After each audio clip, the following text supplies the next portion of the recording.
the worst. You know, I would not argue against that.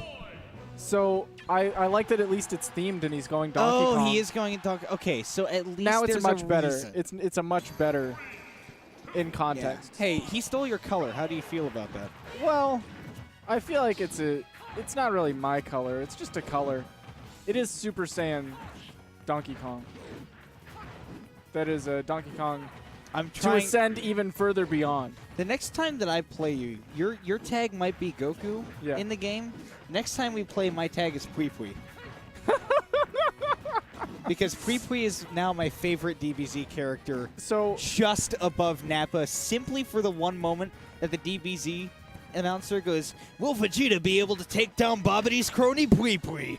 So I would like to explain a little bit of context, since you don't watch Dragon Ball Z, how powerful Pui Pui is. So when you first encounter Pui Pui, now I haven't rewatched the series, this exact point in the series recently, but I am about to. Actually, I'm rewatching the entirety of Dragon Ball Z with a former roommate of mine who has never seen it before, and it's a great experience. A good man. Yes. But in the video game Legacy of Goku Boo's Fury, you play through the story of the Boo Saga, and you fight Pui Pui, right? Yeah, because it's Bibbidi, Bobbidi, and Boo, and then Pui Pui is Babbidy's crony. Yeah. Babbidy's crony Babbidy's crony Pui Pui. Which is the funniest string of syllables that has ever been uttered on the planet. When you fight that boss as Vegeta, you kill him in one punch, or at least I did. And the regular enemies outside of his boss room were more difficult to defeat. Speaking of one and killing, LiLPac got Lunchables. Oh my goodness! Anyway. Okay, so speaking of killing. Yeah, speaking of killing and early oh, God. Babbidy's crony is LiLPac right now. He's looking like Pui Pui getting smacked up with these neutral airs by Lunchables. Started off a little bit hot, you know, training like Pui Pui does in 10 times Earth's gravity. Right now looks like he's giving him the Vegeta treatment, training in over 500 times Earth's gravity. Everything is going too fast. Like, my ADD brain is just so behind on literally everything that's happening. A lot is going on, actually. Because we started off by talking about something that to anybody that didn't know what Dragon Ball Z is, or to anybody really on the planet, it sounds totally inane, and then we just see a whole string of events where LiLPac gets Lunchables to 70, and then Lunchables kills LiLPac at like 30. And then he got his shield broken. Bad things have happened. Yeah, some crazy things have happened, and that'll happen. Oh! Okay, so I would really, really, really not recommend going for those counters against Donkey Kong, who preys on the grab. He only wants the grab, especially at this percent. Okay, now he's possibly out of that. Actually, honestly, I wouldn't be surprised if he was still in exclusively because he's Roy. He's heavy, he's a fast faller. All right, okay. Roy falls into these combos for a lot later, but it doesn't look like LiLPac's fishing for it. Definitely not anymore. 91%, which means he can die to most things. I thought LiLPac was going to grab him on the platform, back throw, and have it be done. Okay. Ooh, order. He can still come back. No! No, Lunchables! The suicide down air does not get the sweet spot, and LiLPac flies into the skies, much like Pui Pui, Babbidy's crone. Babbidy's crony Pui Pui. I know I just said it, but Babbidy's crony Pui Pui. That arrangement of syllables in that consecutive order is the funniest thing I've ever heard in the 18 and a half years I have been alive. That's fair. I'd believe it. So, neither of those two thought that that game made any sense and decided, let's try to make sense of it by doing the exact same thing. Low-key, Lunchables has been talking with me about LiLPac. So, Lunchables has been talking to me a little bit about trying to figure out stages in this game. Still trying to determine where he thinks Roy does best. And honestly, he's starting to think Smashville might be the one. I can see that. Ridiculously early kills. He was looking to repeat, but luckily for LiLPac, he was able to slide off the edge right there instead of being put into a tech situation. Yeah, and not only does he get the really early kills, I think the dynamic of Smashville lies on the horizontal spectrum. Unfortunate S either.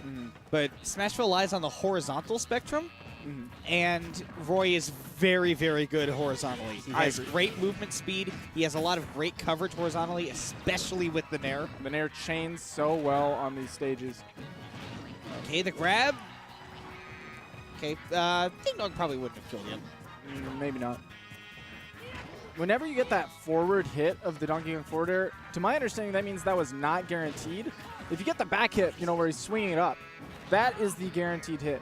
But if you hit you with a late hit, that means you failed to react and just kind of let him hit you with it. That, Donkey Kong. That looked pretty guaranteed, though. Yeah. That wasn't a failure to react. For some reason, I thought that was the last stock, and I was like, well, the game's over, and it's not. Donkey Kong. Well, Donkey Kong. Okay, So, I liked the attempt there. Oh, that's a lot of damage. And he can die to the grab now. Absolutely.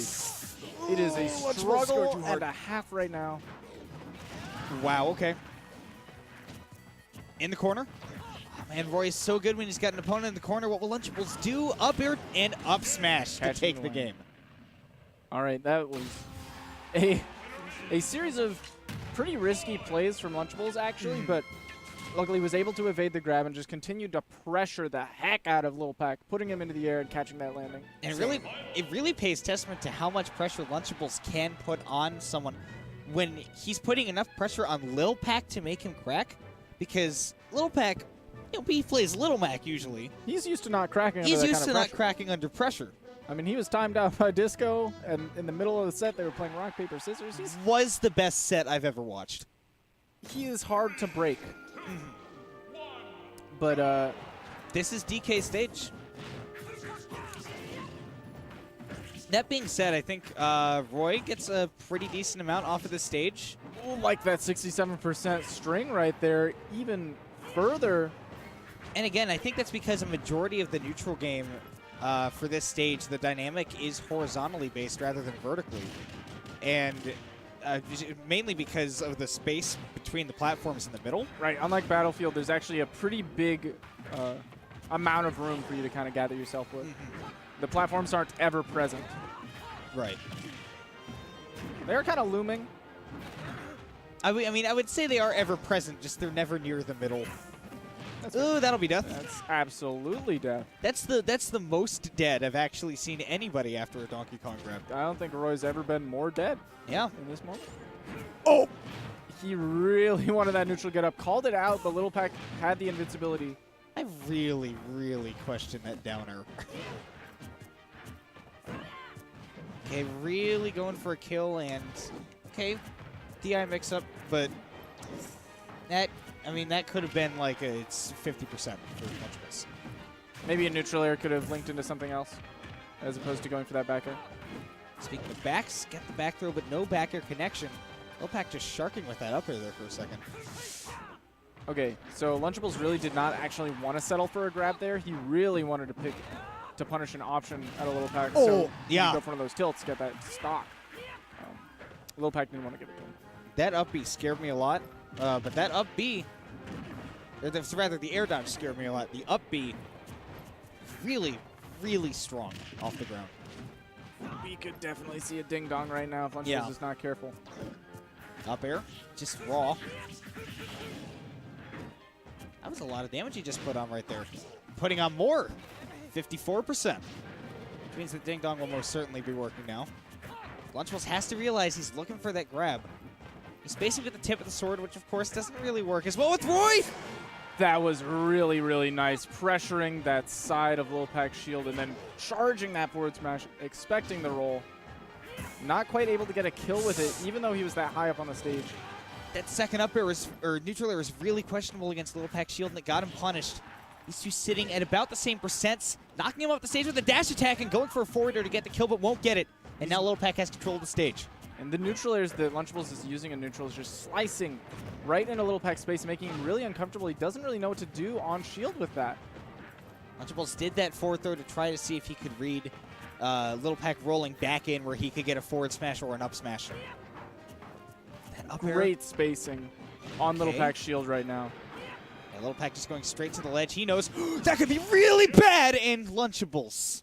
Getting the down air that he looked for in the first game. This time, no suicide required. Straight up. That was nice. Gone. I'd clap my hands, but that would hurt. I'd clap my hands. Check this out. Let's just see this great sequence by Lunchables again.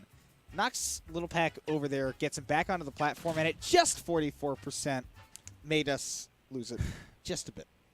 It made us stop talking about Dragon Ball Z. 44. That's an accomplishment when you made me stop talking about Dragon Ball Z after you've made me start. If I haven't gone on a tangent